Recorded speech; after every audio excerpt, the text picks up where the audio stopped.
मन आमिला सालिहम मिन ज़करिन औ उन्सा व हुवा मुअमिनुन फलनुहयियन्नहु हयातन तय्यबा आमन्तु बिल्लाहि सदक़ल्लाहुल अज़ीम व बल्लगना रसूलुहुन नबियुल करीमुल अमीन। इन्नल्लाह व मलाइकतहु युसल्लूना अलन नबी या अय्युहल्लज़ीना आमनू सल्लू अलैहि व सल्लिमू तस्लीमा। दुरूद पाक मोहब्बत के साथ सभी हज़रात पढ़ लीजिए। अस्सलातु वस्सलामु अलैका या सय्यदी या रसूल अल्लाह व अला आलिका व अस्हाबिका या सय्यदी या हबीब अल्लाह। इंतहाई इज़्ज़त व तकरीम के लायक ज़ीनत मस्जिद आशिकान मुस्तफ़ा हम सब जुमअतुल मुबारक अदा करने की नीयत से मस्जिद में हाज़िर हैं।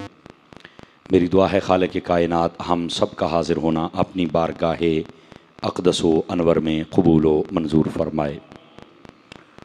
हुज़ूर नबी रहमत शफ़ी उम्मत सल्लल्लाहु अलैहि वसल्लम आपकी ज़ात अक़दस पर दुरूद पाक पढ़ने की बहुत सारी बरकतें हैं।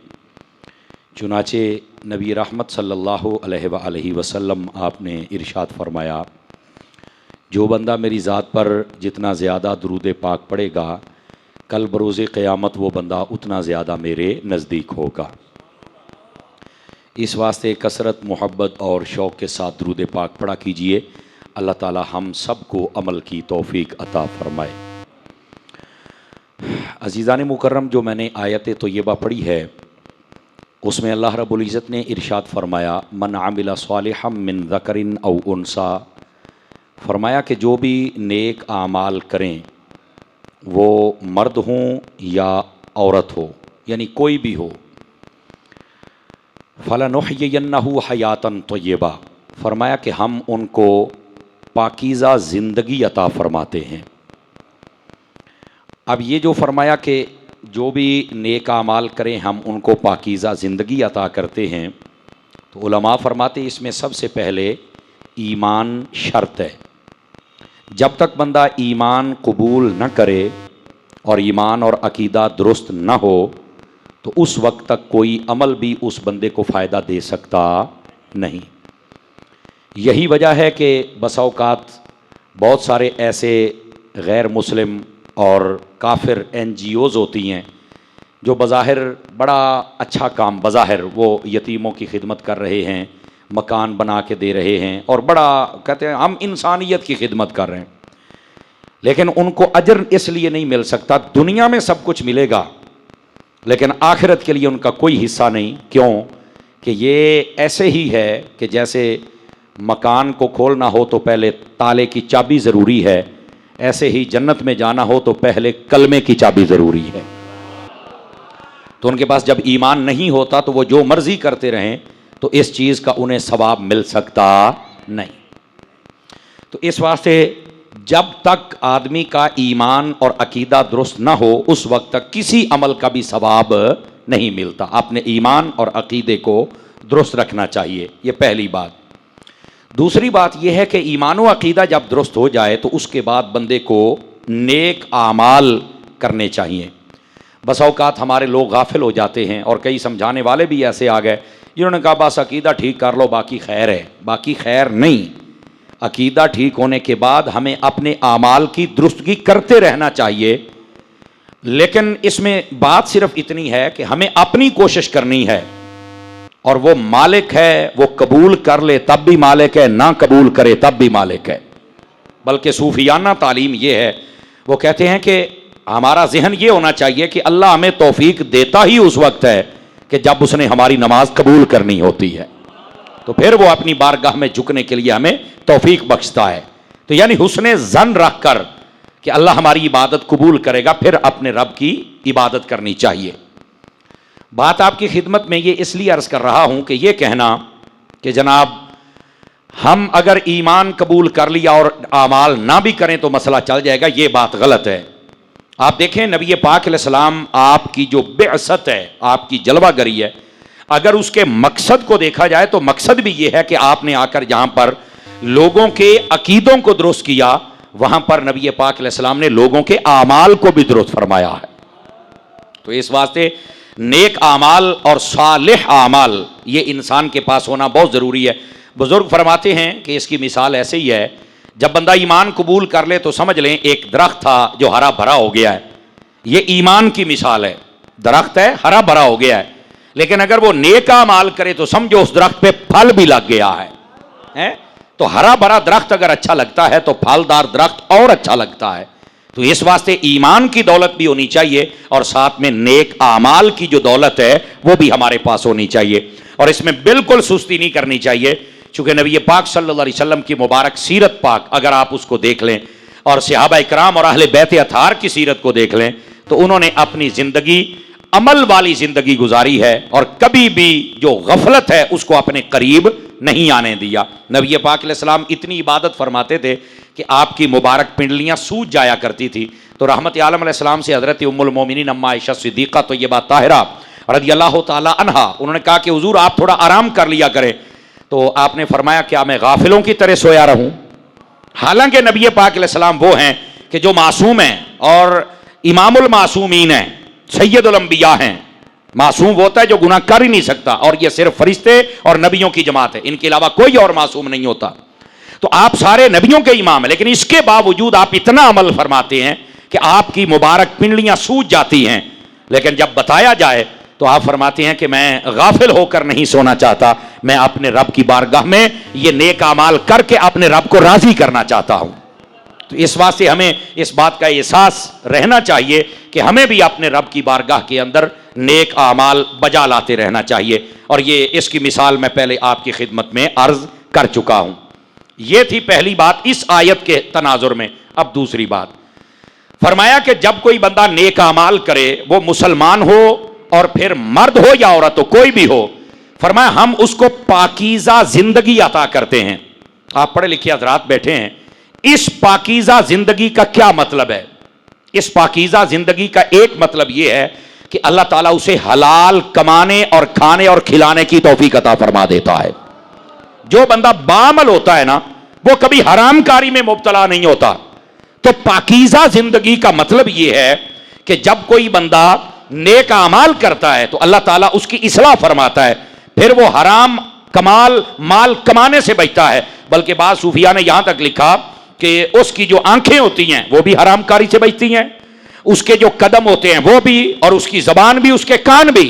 यानी अल्लाह ताला उस नेक अमल के सदके में इस बंदे के लिए रहमत का ऐसा हिसार कर देता है कि यह बंदा हर किस्म की हरामकारी से बचकर एक नेक और मकबूल और अच्छी जिंदगी बसर करने लग जाता है। यह है पहला कौल कि जो बंदे अल्लाह रब्बुल इज्जत फरमाता है नेक अमाल करे तो हम उन्हें पाकीज़ा जिंदगी अता करते हैं। तो इस पाकीज़ा जिंदगी से मुराद हलाल कमा के खाने वाली जिंदगी, हलाल की जिंदगी, आंखों के तबार से, जबान के तबार से, कान के तबार से। तो इसका एक मतलब यह है, तो नेक अमाल का फायदा होता है, वो बंदे को अच्छी जिंदगी मुहैया करता है, पाकीज़ा जिंदगी। इसका एक मतलब यह हलाल कमा के खाना। दूसरा मतलब उलमा फरमाते हैं कि इसका दूसरा मतलब यह है कि जो बंदा नेक अमाल करे अल्लाह ताला उसको पाकीज़ा जिंदगी अता करता है। फरमाया इसका दूसरा मतलब यह है कि अल्लाह ताला उसको मखलूक से बिल्कुल मुस्तगनी कर देता है, यानी उसकी तवज्जो अपने रब की जानिब रहती है, वो मखलूक की जानिब तवज्जो करके परेशान नहीं होता कि मुझे फुलां चीज़ नहीं मिल रही तो मेरे पास फुलां चीज़ नहीं है। वो किसी की जेब पर नजर नहीं रखता और परेशान नहीं होता कि मेरा फुलां बंदा कोई काम कर दे तो फुलां काम कर दे। फरमाया उसकी सारी तवज्जो अपने रब की जानिब होती है। नेक अमाल करने वाला उसको जो अल्लाह पाकीज़ा जिंदगी देता है, लोगों की मोहताजी और दुनिया की मोहताजी अल्लाह खत्म कर देता है और हमेशा के लिए उस बंदे को अपनी बारगाह में झुके रहने की तौफीक अता फरमा देता है। और यकीन फरमाइए यह एक ईमान वाले के लिए बहुत बड़ी सआदत है कि दुनियावी सारे मुआमलात से उसको पाकीज़गी मिल जाए और उसको बिल्कुल इन सारे झुंझलाहटों से अल्लाह ताला फारिग कर दे और अल्लाह रब्बुल इज़्ज़त अपनी बारगाह में आते रहने की तौफीक दे दे। तो इससे पाकीज़ा जिंदगी क्या हो सकती है? फिर जो ऐसा बंदा होता है जो मखलूक से मुस्तगनी हो जाता है, अल्लाह ताला उसको बेनियाज दुनिया से कर देता है। फिर वो ऐसा नहीं होता कि जब मतलब शादियां हैं तो उसका रंग कोई और होता है, तो जब फौत की आए तो रंग कोई और होता है। नहीं, फिर जब फौत की हो जाए तो तब भी वो अल्लाह को याद करता है, जब शादी आ जाए तो फिर भी कंजर नहीं नचाता, फिर भी अपने रब को याद करता है। यानी खुशी आ जाए या गमी आ जाए, उसकी तवज्जो अपने रब की जानिब रहती है। ये इसका दूसरा मतलब है कि जो बंदा नेक आमाल करे हम उसको पाकीज़ा जिंदगी अता करते हैं कि फिर वो अपनी मर्जी नहीं करता बल्कि अपनी मर्जियों को अपने मालिक के सुपुर्द फरमा देता है। ये दूसरा मतलब। अच्छा, एक तीसरा मतलब भी उलमा इकराम ने बयान फरमाया और वो ये है, फरमाया कि जो बंदा नेक आमाल करता है अल्लाह उसको पाकीज़ा जिंदगी अता करता है। वो कैसे? फरमाया कि जब वो बंदा फौत होके कब्र में जाता है तो अल्लाह ताला वहां पर भी उसको एक जिंदगी अता फरमा देता है। और यह भी उलमा इकराम ने माना लिखा है, इसलिए मैं आपको सुना रहा हूं। अब यहां इस आयत पर अगर गौर किया जाए तो फिर मरने के बाद अल्लाह खुद फरमाता है कि जब नेक बंदा सालिह बंदा फौत होके कब्र में जाता है तो अल्लाह वहां पर भी उसको एक जिंदगी अता फरमा देता है। समझ आ रही? और हमारे कई लोग बेचारे इस बात में मुगालते का शिकार हैं कि नहीं जी कब्र दे विच चले गए तो मर गए तो मिट्टी हो गए तो छड़ दो। अल्लाह के बंदे फिर कब्र में जब जाते हो तो सलाम किसको कहते हो? आखिर किसी को तो सलाम कह रहे हो ना, कुछ तो है ना वहां पर। और फिर अगर तुम नहीं मानते कि नहीं यार कब्र की जिंदगी नहीं है तो फिर नबियों के बारे में ये क्यों कहा गया? यह सिहा में हदीस ना हो, फकीर जिम्मेदार है। फरमाया ये जो जमीन की मिट्टी है अल्लाह ने हराम कर दिया है कि ये नबियों के जिस्मों को खाए, ये नबियों के जिस्मों को नहीं खा सकती। इसी तरह फरमाया शुहदा के जिस्म सलामत रहेंगे, हुफ्फाज के जिस्म सलामत रहेंगे और जो नेक सालिहीन औलिया हैं इनके जिस्म सलामत रहेंगे। तो अगर ये सलामत हैं तो फिर अल्लाह ने इनको पाकीज़ा जिंदगी अता फरमाई है ना। अब देखिए बारिशें हो रही हैं, इसके अंदर कई जगह पे ऐसे वाकयात मेरे पास लोग भेजते हैं कि फलां जगह पर कब्रिस्तान में इतना पानी गया, कब्रें खुल गई, लेकिन वहां पर एक हाफिज साहब थे, एक नेक बंदे थे, उनकी कब्र खुली तो जिस्म आज भी सलामत था बीच के अंदर। तो ये हमें दिखाया जा रहा है कैमरे की आंख से भी, लेकिन कई बदनसीब फिर मानने के लिए तैयार नहीं है। जबकि अल्लाह रब्बुल इज्जत मरने के बाद जो नेक और साले होते हैं उनको एक पाकीज़ा जिंदगी अता फरमा देता है। ये याद रख लीजिए। और अजीज़ान ईमान, मैं यहां पर जो बात अर्ज कर रहा हूं ना, जो लोग नहीं मानते उनको गौर करना चाहिए। याद रखें बरज़खी जिंदगी, बरज़ख पता किसको कहते हैं? ये देखें, बरज़ख पर्दे को कहते हैं। ये पर्दा, ये इस पर्दे के एक उधर है एक इधर है। ये जो हमारी मौत और कब्र है ये एक पर्दा है। पहले हम इधर जिंदा थे, अब हम उधर जिंदा हैं, बस फर्क इतना। पहले भी जिंदा थे, बाद में भी जिंदा। आप कहेंगे क्या दलील है इस पर? तो नबी पाक ने फरमाया ये जो कब्र होती है इसकी दो हालतें होती हैं। फरमाया अगर बंदा मोमिन की हो तो उसकी कब्र जन्नत का बाग होती है, तो जो मार के मिट्टी होया पे आते जन्नत का बाग की लेना है खलोता कब्र दे विच। और अगर काफिर होता है तो फरमाया उसकी कब्र जहन्नम का गड़ा होता है, उसको अजाब होता है। तो जो मार के मिट्टी हो गया तो फिर अजाब के नोंदा पे है, तो जो सारे ही मार के मिट जाना है। क्या जड़े फिर जालिम जाबिर काफिर जिन्होंने इतना कुछ किया है तो क्या उनसे कोई हिसाब किताब नहीं लिया जाएगा? तो अल्लाह के बंदे कब्र के अंदर मरने के बाद उनको जिंदगी दी जाती है, और अगर अच्छा बंदा हो तो उसके लिए जन्नत की खिड़की खोली जाती है, और अगर काफिर फासिक फाजिर हो तो जहन्नम की खिड़की खोलकर उनको अजाब दिया जाता है। तो यह कहना कि नहीं ऐसी बात नहीं है तो जनाब ये कब्र में तो क्या है तो फलाना, और थोड़ा जा हाथ थोड़ा रख मेरा पुत्र, जदों मार के कब्र दे विच जाएंगे ना तेन फिर पता लगेगा। आला हजरत साहब रहमतुल्लाह अलैह आपने फतावा रज़िया शरीफ के अंदर एक रिवायत लिखी है, और इसका मफहूम जब मुझे समझ आया तो मुझे बड़ा मजा आया। और ये सारा मसला जो डिस्कस कर रहा हूं कि मरने के बाद भी अल्लाह नेकों को पाकीज़ा जिंदगी अता करता है, इस पर यह दलील भी होगी और आपको समझ भी आएगी। आला हज़रत साहब फरमाते, नबी पाक अलैहिस्सलाम ने इरशाद फरमाया, हुजूर की हदीस है, इन्नमा खलक़तुम लिल अबद। हदीस का तर्जुमा यह है कि मेरे आका करीम ने फरमाया, ऐ लोगों अल्लाह ने तुम्हें हमेशा हमेशा के लिए पैदा कर दिया है। अब जब मैंने पहली मर्तबा पढ़ी तो मैं भी हैरान हुआ कि क्या मतलब है कि इंसान को हमेशा हमेशा के लिए पैदा कर दिया गया है, हालांकि इंसान मरता है कब्र में जाता है। तो जब मैंने उस्ताद की तरफ रुजू किया तो फिर मुझे इसकी शरह और वजाहत हुई और फिर मेरा दिल बाग बाग हुआ। आप भी सुने आप हजरात, चूंकि मैं अक्सर कहता हूं कि हम जब जुमे पे आते हैं तो आपके लिए कुछ ना कोई सबक याद करके आते हैं, ताकि आप इतनी दूर दराज से आएं तो खाली ना जाएं, आप अपने दामन में कुछ ना कुछ इल्म की बात लेके जाएं। और वो बात क्या है? उस्ताद फरमाने लगे कि शारहीन हदीस ने यहां यह माना बयान किया कि इंसान जब से पैदा हुआ ये हमेशा हमेशा के लिए पैदा हो गया है, अब तो सिर्फ जगह बदल रहा है। कईयों को समझ आ गई लेकिन कईयों को नहीं अभी आई। तो अब जगह बदल है, ये जिंदा पैदा हो गया हमेशा, जगह बदल रहा है। कहा सबसे पहले अल्लाह ने इसे पैदा किया आलम अरवाह के अंदर, तो इंसान वहां जिंदा था वहां के माहौल के मुताबिक। फिर इसने जगह बदली तो ये अपने बाप की पुश्त में आ गया, तो फिर ये बाप की पुश्त में जिंदा था वहां के माहौल के मुताबिक। फिर इसने जगह बदली तो ये मां के पेट में आ गया, तो वहां जिंदा था वहां के माहौल के मुताबिक। फिर इसने जगह बदली तो ये कब्र में चला गया, तो कब्र के पेट में जिंदा रहा वहां के माहौल के मुताबिक। फिर अल्लाह इसको उठाएगा और ये हश्र में उठेगा, क़यामत में वहां जिंदा रहेगा वहां के माहौल के मुताबिक। और फिर अगर हुजूर की निगाह इनायत हो गई, अल्लाह ने करम कर दिया, ये जन्नत में चला गया तो वहां जिंदा रहेगा वहां के माहौल के मुताबिक। कि अल्लाह ने इंसान को हमेशा हमेशा के लिए पैदा कर दिया है। अब जब से ये पैदा हुआ ये अपने जहान बदल रहा है, जगह बदल रहा है। और इसी वास्ते मौत को इंतकाल कहते हैं। इंतकाल का माना भी ट्रांसफर होना है। तो ये इंसान की मौत को इंतकाल कहते हैं, ट्रांसफर होता है। पहले यहां था अब यहां चला, ये ट्रांसफर हुआ है। यहां भी जिंदा था वहां भी जिंदा है, यहां दुनियावी जिंदगी वहां बरज़खी जिंदगी। तो मेरी जान ये इंसान अपनी जगह बदल रहा है। और ये हदीस पाक ने सारे मसले हल कर दिए। तो मैं क्या फिर वो किधर गया जेड़े कहते सर मार के तो मिट्टी हो गया तो काख नहीं तो पढ़ना वो की हो ये जो कोई भी इंसान है, बंदा है मोमिन हो या काफिर हो, जब वो मर के जाता है उसको जिंदा किया जाता है। साईं कब्र च कहते उठ सवालों के जवाब दे। और फिर अगर अच्छा हो तो उसको इनामात दिए जाते हैं, बुरा हो तो अजाबात दिए जाते हैं। तो ये मार के मिट्टी हो गया सारा कुछ है ही कोई नहीं। ये जी मिट्टी होनी है ना, ये भी कोट कोट के साइयां दूर करनी है, वरना कईयों के जिस्म भी तो सलामत है ना। तो कोशिश करें कि अपनी जो जिंदगी है वो पाकीज़ा और अच्छी जिंदगी गुजारें। कैसे? नेक आमाल और सालिह आमाल के साथ जिंदगी गुजारें। इस वास्ते जो फराइज हैं वो किसी सूरत हमें माफ नहीं हैं, हमने अदा करने हैं। चंद सूरतें होती हैं, रोजे हैं, फर्ज हैं, लेकिन अगर कोई मरीज मुसाफिर है तो उसे माफ है। वो जब सेहत में आ जाए या सफर खत्म हो जाए तो तब रखे, अगर नहीं कर सकता तो फिदिया दे दे। इसी तरह नमाज है तो हर सूरत उसके ऊपर फर्ज है, नमाज तो माफ नहीं है ना जी। तो हाँ सफर में है तो कसर हो गई है, और अगर बामरे मजबूरी वो नहीं पढ़ सका तो कज़ा है, पढ़नी तो है। तो जो फराइज है इनको हमें अदा करना चाहिए। ज़कात देनी पड़ेगी, जब तक देते रहोगे माल पाकीज़ा रहेगा और अल्लाह बरकत अता फरमाएगा। और जब ज़कात को तुमने टैक्स समझ लिया तो मेरे तो जरूरी कमामा, मैं तो देवा किसी और नो, और फिर बीमारियां लग जाएंगी।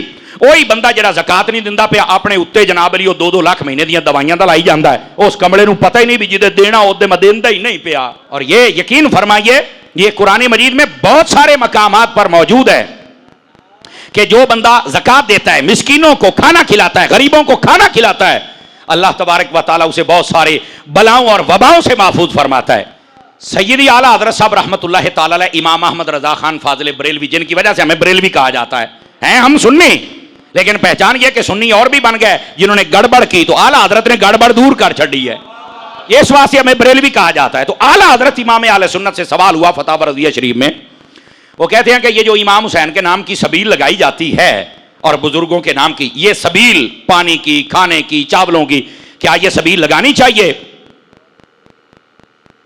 तो आला हज़रत साहब रहमतुल्लाह ताला अलैह आपने जवाब दिया हाँ सबील लगाना जायज़ है, बिल्कुल इसका सवाब होगा और ये मना नहीं है, याद रख लीजिए। लेकिन बात सुनने वाली है आगे, और मैं भी इसमें 1-2 मसले बताऊंगा ताकि आपको समझ आ जाए। आपने फरमाया कि पानी पिलाने का तो वैसे ही बड़ा सवाब है। नबी पाक ने फरमाया जिस बंदे के गुनाह ज्यादा हो जाएं, मफहूमन सुना रहा हूं उस रिवायत, फरमाया उस बंदे को चाहिए पानी पिलाना शुरू कर दे, अल्लाह ताला उसके सारे गुनाह माफ फरमा देता है।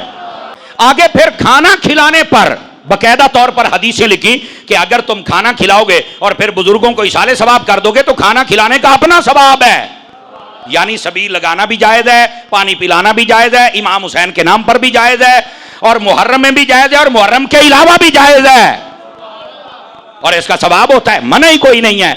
लेकिन यहां एक बात मैंने कहा था कुछ बात मैं भी, ये तो आला हजरत ने बता दिया कि इसका फायदा है पानी पिलाने का, खाना खिलाने का, ठीक है, इसके साथ गुनाह माफ होते, अल्लाह रिस्क में बरकत देता है। लेकिन यहां एक शर्त जरूर है, आप जब मुहर्रमों में सबील का पानी पिए ना, तो मेरी तरफ से रिक्वेस्ट है अहले सुन्नत के अहबाब के लिए, ये आपकी तरबियत करना मेरी जिम्मेदारी है। पहली बात कि आप पानी वहां से पिए जो लगाने वाला बंदा है, आप देखें क्या वो सहाबा कराम को मानता है या नहीं मानता है, क्या वो अहले बैत को मानता है या नहीं मानता है। जो मानता है आशिक है, हम उसका पानी पिएंगे, और जो नहीं मानता हम पानी नहीं पिएंगे। अल्लाह खैर, मेरे तरबियत करना मेरी जिम्मेदारी है। दूसरी बात, जिस बर्तन से आप पानी पीने लगे ना जिहड़े टप च बनिया पिया है, उस टप दे विच किसी डंगर ने मुंह ना पाया होवे। समझ आ रही है? हम पानी इमाम हुसैन के नाम का पानी है तो बंदे दे पुत्र पीण ना। इस वास्ते ये मैं आपकी तरबियत कर रहा हूं, ये हमारे लिए जरूरी है इन बातों को समझना। तो मेरे अजीज और मेरे दोस्त, मेरे भाई, इमाम पाक के नाम की सबील जायज है, लेकिन उसके लिए ये जो हुदूदों को यूद है जरा इनको भी समझना चाहिए। और मैं आपको एक और बात बताऊं, यकीन करें सबीलों का बड़ा सवाब है, लेकिन इन सबीलों से ज्यादा इमाम हुसैन ने खुश तब होना है जब तुमने नमाजी बनने की नीयत कर ली, जब तुमने कुरान पढ़ने की नीयत कर ली, जब तुमने यजीदी फिक्र को खत्म करने की नीयत कर ली और तुम किरदार के हुसैनी बन गए, मेरा इमाम राजी हो जाएगा तुमसे। असल मसला यह है, हम किरदार के यजीदी हैं, हमारा मुआशरा किरदार का यजीदी है, लेकिन नारे हुसैन के लगाता है, सबील इमाम हुसैन की लगाता है, जलसे इमाम हुसैन के करता है, देगा इमाम हुसैन दियां पकांदा है। यजीद क्या है? बेनमाजी, फासिक, फाजिर, शराबी, कबाबी, सहाबा का बेअदब, अहले बैत का बेअदब, ये यजीद है। और हुसैन क्या है? नमाज, रोजा, सईदा, पर्दा, सबर, अमन, अदब, एहतराम, ये हुसैनियत है। तो आप जितने हजरात बैठे हैं, हम सबको चाहिए यजीदी किरदार नहीं, हुसैनी किरदार। सारा साल कम यजीद वाले ते देगा हुसैन दियां, बंदा बन यार, ये असल कहने का मकसद है। और उसके अंदर भी तरीका मुसलमानों वाला होना चाहिए, जो फकीर ने अर्ज किया। आप समझ चुके जितने हजरात तशरीफ फरमाए। तो बात यह बतला रहा हूं, जो आपकी खिदमत में अर्ज कर रहा था कि नबी पाक सल्लल्लाहु अलैहि वसल्लम की तालीमात के मुताबिक बंदे को चाहिए कि अपने माल को खर्च करता रहे। फराइज है, ज़कात देना फर्ज है, उशर देना फर्ज है, लेकिन जब नहीं ना देते ज़कात तो बंदा बीमार हो जाता है। बीमार होने के बाद बच्चे बीमार हो जाते हैं, बीवी बीमार हो गई है जी, ऐ हुण फलानी टेंशन है, ऐ फलानी टेंशन है। अल्लाह की बारगाह में ज़कात नहीं अदा कर रहा, लेकिन आने वाले लोगों को रिश्वत दे रहा है। अगर ये ज़कात दे लेता ये मुसीबतें आती ना, अजी मैनू इत्थे रिश्वत नहीं है, ऐ आ गया, ऐ आ गया, ऐ आ गया, इत्थे सारे लुट्टण वाले ने, तो मैं क्या तू भी तो ज़कात नहीं पिया दिंदा ना। हमने अपने करतूत ही नहीं सीधे किए हुए। मेरे अजीज, मेरे प्यारे भाई, इस वास्ते हम सबको चाहिए कि जो अल्लाह का हुक्म है यार वो तो पूरा करे ना। ज़कात देते कोई नहीं, और ये टैक्स और इस नाम पर ओ जी सानू लुटिया जा रहा था, ज़कात की तो दे। आ जिमीदार बैठे ने, इनको पता है कि फसल का उशर होता है। समझ आई ना? जमीन के दो कैटेगरी होती ना जमीन की। एक होती है बारानी जमीन, जो बारिश के पानी से फसल आए, उसके 10 हिस्से करने, 9 तो 10वां अल्लाह दा है। लेकिन कहते ले अगर असी 9 रखिए 10वां दईए तो फिर तो साढ़े पल्ले कुछ नहीं बचता, तेरे पल्ले वैसे ही कुछ नहीं बचना। और जो दूसरी जमीन होती है जिहदा पानी मोलदा लैके, यानी कुछ किसी भी तरीके से खरीदना पड़े, पानी पैसे पे करने पड़े, तो उसका जो फसल होती है उसके 20 हिस्से करने हैं, 19 तुहाडे ते 20 अल्लाह दा। और फिर पूछते हैं जी ओ दसो जी, ओ जी फसल का जिहड़ा खर्चा है वो कढ़ के या पा के? मैं आख्या पा के, कढ़ के नहीं, पहले अल्लाह का हिस्सा कढ़, बाकी सारे खर्चे कढ़। और नहीं मुड़ तो बचना ही कोई नहीं। मैं कहा नहीं ना दिता उशर नहीं, तो मैं कहा मुड़ कणक का रेट हो गया ना माशाल्लाह 10,000 रुपया मन हो गया ना। हो गए नहीं असी तो रुल गए हैं। तो मैं कहा रुलना है, कोई भी नहीं देता, रुलो, क्या कह सकते हैं। मसला समझा अगू पता क्या, तो मौलवी है तो मौलवियां वाली गल्लां करता है, होर केड़ियां करा। ले तू कदी पानी लाया है? तो मैं कहा साडा तू पानी लाउंदा वे, साडा पानी निकलता नहीं देखिया। कितनी जुर्रत से हम मसला बताते हैं को अल्लाह के बंदे पानी लगिया, क्या दलील है? हमने तो कभी नहीं चीख चीख के कहा ले तू कदी तकरीर की थी है, तू कदी कुरान हदीस पढ़िया है, तेरा काम में ला पानी, मेरा काम तकरीर करना। जे मैं सोना कर दे बैठे तू भी सोना कर, मैं आके सानू आता भी तू भी अपना कर, भाई जल्दी कर, हौसला कर। इसी वास्ते हम कहते हैं, वैसे कहते हैं बड़े साफ सुथरे रहते हैं माशाल्लाह हर वक्त, क्या बात है, बल्ले बल्ले, लोग सलाम भी करते हैं। मैं क्या पुत्र ये पिछे तू वेख्या नहीं ना, 13 साल असी जो पढ़िया है तो सानू उस्तादा ने पढ़ाया है तो सजावां दित्तियां ने, तेनू एक दिहाड़ उस्ताद चंड मारे तो तू उस्तादा दा राह डक लेना है। तो सानू इतनी सजा मिली, मेरा एक बारी बाजू त्रुट गया सी, तो असी फिर भी, मेरा बाबा जी जाके आखन लगे यदि कली बांह बनी, यदि दूई क्यों नहीं बनी? मैं क्या सदके भाई अब्बा जी तेरे उत्ते भी। मेरे अब्बा जी आखने लगे यदि दो ही बांह क्यों नहीं बनी? मैं क्या बल्ले। तो मतलब आपने देखा नहीं ना कि हमने क्या बर्दाश्त किया हुआ है। हुण तुहानू बड़ा चढ़ मौली साहब जनाब ये तो बड़ी इज्जत है, तो जनाब क्या बात है। भाईजान एवं नहीं बनती, सोना किसी के गाले च एवं नहीं आता, उन्होंने पहलू भट्ठी चू गुजरना पाउंदा है। ये जो हम भट्टी से गुजरे हैं ना, उसमें से गुजरो, दीन सीखो और आओ बर्दाश्त करो। आप देखो ना, आप नहीं देखते सोशल मीडिया चलाने वाले कितने लोग हमारे मुखालिफ हैं और कितने हमारे हक में हैं। आपकी कोई इतनी मुखालफत करे मैं वे ना तू कि मैं जी सकना है, तू बंदे कटेगा फाड़ लो इन्होंने मेरे मुखालफत की थी है। और हम कहते हैं ओए बोल, ओए हम इंजॉय कर रहे हैं तेरी चीखें, बोल ओए बोल हमारे खिलाफ, बल्ले बल्ले। मसला ही नहीं, वो मसला इसलिए हमें नहीं, टेंशन इसलिए नहीं है कि हमें जो भी बोलता है वो इसलिए कि हम जब अल्लाह रसूल की बात करते हैं तो लोग हमारे मुखालिफ होते हैं, दुश्मन। सहाबा की बात करते हैं तो सहाबा के दुश्मन हमारे मुखालिफ होते हैं। आले रसूल की बात करते हैं तो ये खारजी जो आले रसूल वो हमारे मुखालिफ होते हैं। तो मैं आके इन्हां दी टेंशन की लवां, ये तो ने जेडे मेरे मालकां दे नहीं तो मेरे किधरों बन जाने ने। तो इन्हां दी टेंशन लेने दी तो लोड़ ही कोई नहीं सानू। सानू ये अपना काम करना और हम अपना काम कर रहे हैं। तो मेरे भाई इसलिए अगर आप चाहते हैं तो आप दीन सीखें ना, दीन सीखेंगे तो फिर मजा आएगा। और हम जब मसला बताते हैं तो कहीं ओए होए तुम उशर भी लऊ हैं, ये हुण फसलों के विचों भी लऊ हैं। ओ भाई ये हक है, नहीं दिया ए वेख लो की बनया। मैं रात ननकाना में था, दिन के वक्त मैं सरगोदा में था। यकीन करें मैं जब आया हूं इतना पानी, इतनी बारिश, सिर्फ सड़कों से पानी नहीं चढ़िया, थोड़ी मोटरवे दे नाल लगा पिया पानी। इतना कल मैंने मतलब ये कि पानी और बारिश मैंने देखा है। अब वो जिमीदार बेचारे सड़कों से खलोते सन तो कई जड़े सन उमड़ पहचान लेंदे ना, ओ हजूर दुआ करो। मैं मेरी दुआ ना क्यों, पानी जटी जासी, कुछ भी नहीं। दुआ नालू बेहतर है अपना दबा करो, अपने हक हकूक जो हैं उनको अदा करने की कोशिश करो, अल्लाह ताला फजल फरमाएगा।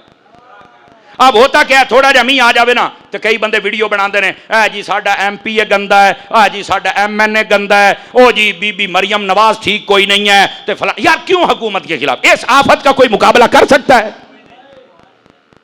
और दूसरी बात यह है जब वोट देने होते तावी नारे तुसी लाउंदे हो, जदों मुसीबत आउंदी तावी तुसी चीखदे हो।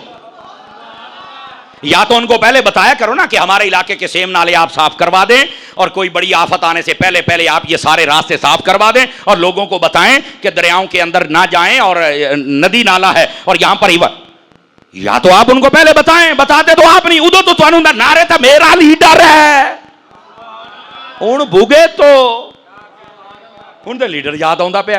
तो ऐसे ही ना चढ़ जाया करें, कभी मौलवियां ते कभी हुकूमत ते कभी फलाने ते। भाई ये कुदरती आफते हैं, दुआ करो, मैं भी दुआ करता हूं अल्लाह ताला रहमत वाली बारिशें अता फरमा दे, फजल फरमा। वो अलग बात है कि हमारे अक्सर महकमे ऐसे हैं कि जो काम करने में बड़े सुस्त हैं, कागजी कार्रवाई पूरी है, बल्ले बल्ले जेड़ा आमदा अफसर सलूट है, कागजी कार्रवाई फिट है, दिसींदा कुछ भी कोई नहीं। इनको चाहिए थोड़ा आप भी मेहरबानी करें, लेकिन अवाम को चाहिए भाई आपको जिस दिन ये काम करवाना आ गया मसला उस दिन हल होगा। सारी बात का निचोड़ ये है, जब हम अल्लाह को राजी कर लेंगे अल्लाह सारे असबाब मुहैया फरमा देगा। हम हक हकूक अल्लाह के अदा करते कोई नहीं और कहते हैं ओ बनी इसराइल की कौम दे तरह समाना तो मनो सलवा आमदा रहे तो मैं खानदा रहा नहीं। अपने हक हकूक अदा कीजिए। बात दूर ना चली जाए, आपके साथ जो बात कर रहा हूं उस बात को समझने की कोशिश कीजिए। अब आ जाइए, बड़ी खास बात आपकी खिदमत में अर्ज कर रहा हूं। आज खासुल खास मैंने हजरत सैयदना बिलाल हबशी का जिक्र भी करना है। समझ आ रही? मुहर्रम शरीफ, ये बाज़ उलमा मुहक्किकीन फरमाते हैं कि 20 मुहर्रम आपका यौम विसाल है और आपको पता हुजूर के कैसे आशिक थे ये हजरत बिलाल हबशी रदी अल्लाह तआला। बल्कि जब हजरत बिलाल का नाम आए तो कायनात का सारा इश्क बंदे के दिमाग में रक्स करने लग जाता है। ऐसे भी आशिक होने चाहिए। ये हजरत बिलाल हबशी रदी अल्लाह तआला अन्हो, आपका जो मज़ार अक़दस है ना वो मुल्क शाम शहर दमिश्क में है और मैं हजरत बिलाल हबशी के मज़ार पे गया हूँ। अल्हम्दुलिल्लाह बड़ा ही मज़ा आया, यकीन करो ना, वो अपनी चस हुंदी है तो मुझे बहुत बहुत मज़ा आया। बल्कि वहाँ पर जब गया तो एक कैफियत बड़ी अजीब बन गई। तो वहाँ पर जो उनके मुजाविर थे उन्होंने फिर बाद में मुझे एक चादर भी वहाँ की अता फरमाई और वो थी कहाँ, वो बिल्कुल जो सर वाली जानिब ऊपर होती है ना खूबसूरत, वो चादर उतार के उसने मुझे दी। तो वो था तो उसने, मैं वहाँ कुछ बयान भी कर रहा था, अपने काफ़िले को समझा भी रहा था कि ये हज़रत बिलाल पाक हैं। तो उसने पूछा अरबी के अंदर माज़ा रजुल कि ये बंदा कौन है। तो हमारे एक बंदे ने कहा शेख। तो फिर वो मेरे पास आया, अंता शेख कबीर? मैंने कहा ला माना शेख सगीर। वो मैंने कहना भी तू को बड़ा मौलवी है? मैं कहा नहीं बड़ा नहीं, मैं बड़ा निक्का जिहा मौलवी हूँ। तो फिर उसने पूछा पाकिस्तान? कहता पाकिस्तान जिंदाबाद। यकीन करो पाकिस्तान को अल्लाह ने वो इज्जत दी है, जहां भी जाए ना तो वो कहते हैं पाकिस्तान जिंदाबाद। हमारे हुक्मरानों को और सिपा सलारों को समझ आ जाए कि अगर हम निजाम मुस्तफा ले पूरी दुनिया पे हम राज कर सकते हैं। इतना कौम को भरोसा है, यकीन फरमाएं। और फिर हजरत बिलाल के बारे में उसने मुझसे सवाल किए। अल्लाह की रहमत से कुछ अरबी बोल लेता हूं, तो फिर वो बड़ा उसने महसूस हुआ, बड़ी बातें की और फिर काफ़ी देर हमारी बातें, और फिर उसने मुझे वो गिफ्ट दिया, बल्कि फिर वहां से एक मुझे सूट भी दिया उसने। हाँ, कहता ये मेरी तरफ से गिफ्ट है। मैं आख्या बिलाल पाक मैं राजी हां, मैं राजी हां, अल्हम्दुलिल्लाह, हमारा अकीदा है, बुजुर्ग सुनते हैं। और यार ये हजरत बिलाल वही नहीं है जब आप शहर, नबी पाक ने पर्दा फरमाया, शहर मदीना छोड़ के आप ना हलब में चले गए। हलब उससे आगे शहर है मुल्क शाम का, हलब शहर में चले गए। तो नबी पाक ने ज़ियारत करवाई, फरमाया बिलाल उक्का ही छोड़ के चला गया, मैनू मिलन नहीं आना। तो कैसे कहा जाए कि कब्रों वालों को पता नहीं, को तुहाडा होएगा जे नहीं पता चलता, जेड़े साडे ने ना उन्हें सारे नूं पता लगता है। तो नबी पाक ने हजरत बिलाल हबशी को बुलाया और फरमाया आ यार सानू मिलते सही ना। और जब हजरत बिलाल हबशी पाक आए, तवज्जो है मेरे अजीज भाइयों की, हजरत बिलाल हबशी पाक आए तो लोगों ने कहा हजरत आप तशरीफ तो ले आए हैं, लेकिन आप ना आजान देना शुरू करें ना, कि आप इतने दिनों बाद आए हैं तो आप आजान दें। तो फरमाया नहीं मैं नहीं दे सकूंगा। आप पता क्यों नहीं देते थे? आप जब अशहदु अन्ना मोहम्मद रसूलुल्लाह कहते तो ऐसे हजूर की जानिब इशारा करते थे, ऐ मेरा यार बैठा है। तो कहते अब किसकी जानिब इशारा करूं, बज़ाहिर ये तस्वीर गायब हो गई, लेकिन बुलाया भी उन्होंने ही है। समझ आ रही है ना जी? तो हजरत बिलाल हबशी जब अजान नहीं दे रहे थे ना, तो लोगों ने कहा कि यार अजान भी बिलाल दी सुनिए, तो बिलाल अजान भी नहीं जिंदा पे आ, तो अब क्या करें? तो उन्होंने पता किसकी सिफारिश डलवाई थी, काश के मैं समझा पाऊं। हाय हाय हाय, उन्होंने कहा आज हसनैन करीमैन तय्यबैन ताहिरैन वो आके बिलाल हबशी को कह देना तो ये इमाम हसन हुसैन को नहीं टालेंगे। वो जब शहजादगान जन्नत हजरत हैदर बतूल के बेटे नबी पाक के लाडले नवासे जब आए, हजरत बिलाल से कहा कि आप अजान दें, तो आपने दोनों से बड़ी मोहब्बत की, सीने से लगाया, कहने लगे कोई और होता तो मैं ना मानता, तुम जन्नत के सरदार हो। तो हजरत बिलाल हबशी ने फिर अजान देना शुरू की। तो कहते हैं मदीने में वही माहौल बन गया जो नबी पाक अलैहिस्सलाम के होते हुए होता था। लोगों ने यह समझा कईयों ने कि शायद हुजूर जलवा गरी फरमा रहे हैं, सब बिलाल ने अजान दी है। फिर वही बस बिलाल फिर अजान पूरी नहीं कर सके थे। ये हजरत बिलाल हबशी इश्क की दुनिया का बादशाह, और आपकी तबीयत में इतनी ठहराव था, कोई तेजी नहीं, कोई तुर्शी नहीं, कोई चलाकी नहीं, इतनी सजाओं के बावजूद कि पत्थर तक सीने पर रखे गए, लेकिन हजरत बिलाल हबशी ने कोई इंतकामी कार्रवाई नहीं की। वो कहते थे, एक बंदे ने पूछा कि बिलाल यार इतनी तकलीफें देते हैं और तू फिर जनाब बरसह लेता है, तो ये बर्दाश्त करने के लिए तेरे पास दवाई क्या है, कौन सी चीज है? उसने कहा जब मदीने वाले ताजदार का चेहरा देखता हूं मुझे सारे दुख भूल जाते हैं। हाय हाय हाय, ये है हजरत बिलाल हबशी रदी अल्लाह ताला। मुल्क शाम के अंदर आपका मज़ार है, नबी पाक के सहाबी हैं, और ये वो बिलाल हैं जो कि अहले बैत के ऐसे खादिम थे, कई मरतबा सैयदा कायनात के घरों के काम हजरत बिलाल हबशी किया करते थे। समझ आ रही है? रंग के अगरचे बज़ाहिर जिसको हम कहते हैं काला रंग था, लेकिन मैं क्या कल्ला काला ना समझे, ये क़यामत वाले दिहाड़े हूरां दे हुस्न तो ही वध जाना ही, और वध गया है, याद रख लीजिए। नबी पाक ने फरमाया बिलाल मैं जब मेराज पे गया तो मैंने ना अपने आगे आगे तेरे कदमों की आवाज़ सुनी थी जन्नत में। बिलाल क्या करते हो? और मैं हजूर और तो कोई नहीं पता, जब मैं मस्जिद में आता हूं ना या वुजू करता हूं 2 रकात नमाज नफल पढ़ लेता हूं, मैनू लगता है नफल कबूल होए कलोते ने। समझ आ रही है? इसका मतलब नफल पढ़ने का भी अपना सवाब है। तो ये है हजरत बिलाल हबशी, ये नबी पाक के खाजिन थे, खजांची थे। नबी पाक के घर के सारा सौदा सलफ ये लाया करते थे, मेहमानों के लिए ये लाया करते थे, और नबी पाक अलैहिस्सलाम की खिदमत ये किया करते थे, आले रसूल की खिदमत ये करते थे, असहाबे सुफ़ा की खिदमत ये करते थे, आजान ये देते थे, इश्क ये करते थे, नबी के लिए बर्दाश्त ये करते थे। पर अल्लाह की कसम मुड़ मालका के वास्ते सारा कुछ इसने बर्दाश्त किया है ना। जब खाना काबा फतह हुआ था, काबे पर चढ़कर जब अजान देने की बारी आई ना, तो फरमाया किधर है मेरा बिलाल, आज काबे पर भी बिलाल ही चढ़ के अजान देगा। यहां पर एक बात बतलाऊं आपको, बड़ी ही मजे की बात है। ये जो हजरत बिलाल हबशी रज़ी अल्लाह ताला अन्हु है ना, इनकी दास्तान बड़ी प्यारी दास्तान है। यकीन फरमाओ इन्होंने इस्लाम कबूल कर लिया था, पर अभी पता किसी को नहीं चला था। पता कैसे चला था? इधर देखें, ये एक बड़ी राज की बात उलमा ने लिखी है।